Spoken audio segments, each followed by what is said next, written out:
So God made us, and He made us unique. We are part of the animal kingdom for science, but we are not animals. We are unique. Why do I bring that up? Because we have been constantly taught that we are animals. Okay, we have a lot of the features of the animal kingdom, don't get me wrong. But we are made different. Our intellect is higher, our compassion is higher, and we also have a moral code that the animal kingdom does not have. Thou shalt not steal, right? But for animals, it's okay to do whatever the animal kingdom says, right? I mean, I remember me making this thought not many years ago, and I thought, it's going to happen, and when it does, it's going to be interesting to see how people react. And here was this scientist that finally stood up and says, if we are part of the animal kingdom, then some of the things that we consider to be wrong and immoral are okay. And he was talking about a lot of sexuality, and he says, it's okay because we're animals. And of course, the feminists went nuts on that. How dare you? And I saw the great conflict that was happening in that whole argument, because if we are animals, it's okay to do whatever we want. But if we're unique, moral beings, then there is no, you cannot, because we're unique and we're special. So here we have these atheists standing up here saying we're animals, we can do whatever we want, and then some of the atheistic feminists are standing up, no, we're moral creatures. Wait a minute. Which one are we? We are created by God, and we're separate, and we're special. Now, and I'm glad we're not part of the animal kingdom, because the animal kingdom has lions that go and kills all the young so that they can have offspring of their own. The animal kingdom have praying mantises that bite the head off of their female mantises, bite the head off of their male mantises, and then eat the male mantises. I'm thankful that we're not part of that. Wake up in the morning, Polly's got the knife or fork. Yum, yum.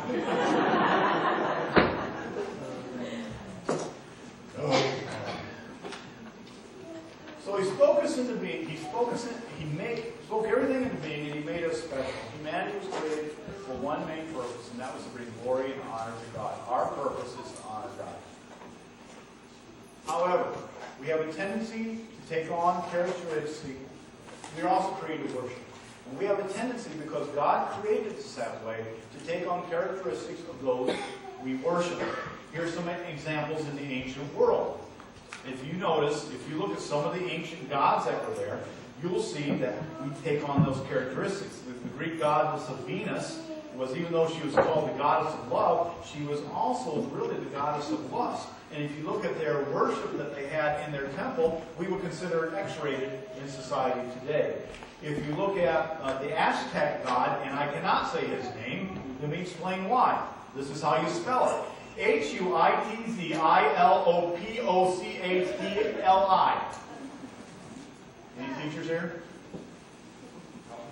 Yeah. Anyway, he was the Aztec god of war who was thirsty for blood. What happened to the Aztec culture? They would raid these villages, take these people, put them in prison, and when the time came, when the moons were right and the sun was right, they would take them up and they would kill them through human sacrifice. So we have a tendency to take on those characteristics. Even current examples. We will worship people in our society. Worship means I want to be just like them, having worth in them. And we will see people who will take on those characteristics. For example, when I was young, we did not have many tattoos. We didn't.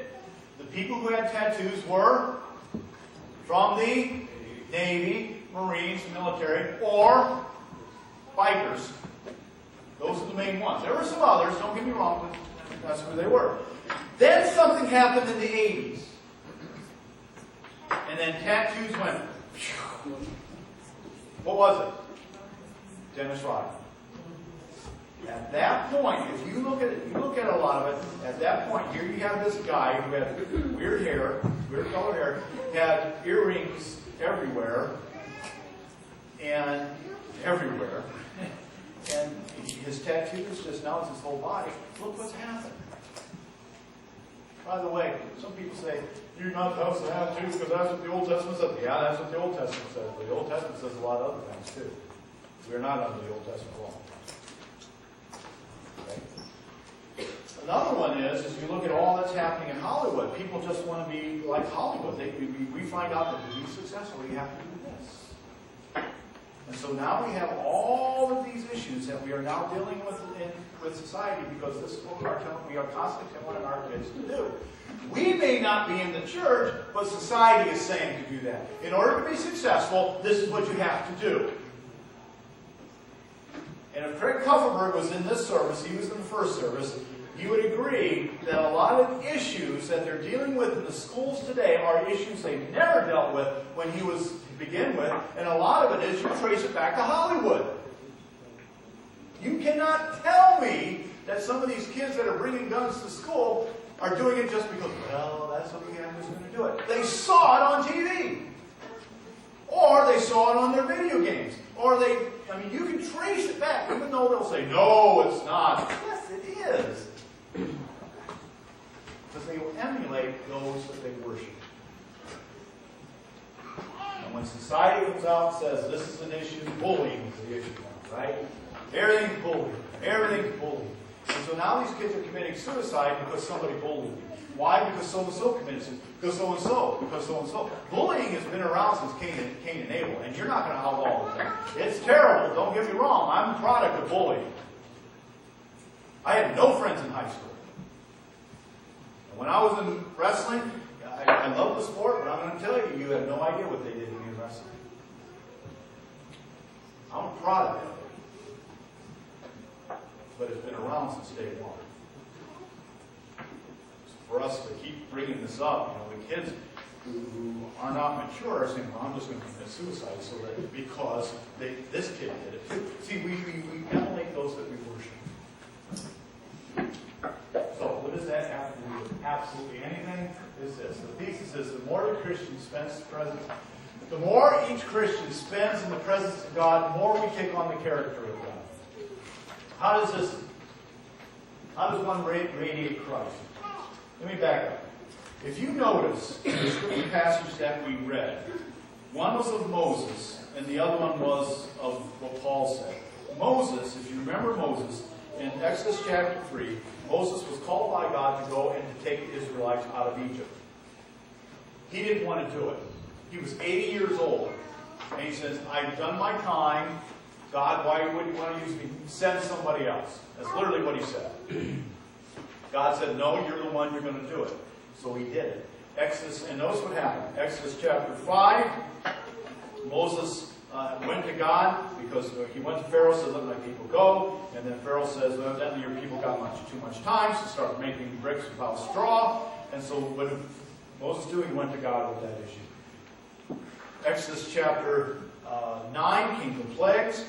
Exodus chapter 12 came the Passover, and Moses was in charge of that.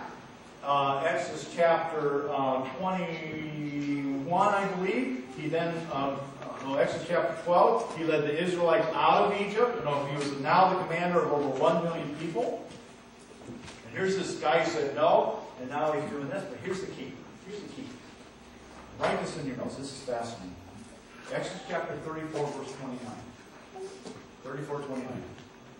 When Moses went up to the Mount Sinai, when Moses came down from Mount Sinai with 2 tablets of the testimony in his hands, remember that? Called the lesson. He was not aware that his face was radiant because he was in the presence of God. So much so that they had to put a veil over him because the people saw this and they were scared. Now notice what happened. Deuteronomy 34, verse 5. Moses was now dying. He had gone up to the mount of in Moab so he could see the promised land that he was not allowed to go to because he had sinned. Deuteronomy 34, verse 5. And Moses, the servant of the Lord, died in Moab. Okay, he died. No, notice this. As the Lord said, he buried him. Who buried him? God did. Moses, this man who did not want to do what God told him to do, eventually did what God told him to do, and God has so much honor and respect for him that Moses was buried by the hands of Almighty God. Partly because out of respect, the other one is we don't know where the temple where he was buried, so we won't worship him. But look at that. God buried Moses. And here was his epitaph. For no one has ever shown the mighty power or performed the awesome deeds that Moses did in the sight of all of Israel. There's another epitaph that says, no one has ever been as humble as Moses. All of this because he was in the presence of Almighty God. 2 Corinthians 3:18 said, and we who with unveiled faces all reflect the Lord's glory and are being transformed into his likeness with ever-increasing glory which comes from the Lord who is Spirit. So as Christians, we are to reflect God's glory as well. But we're not going to do it unless we spend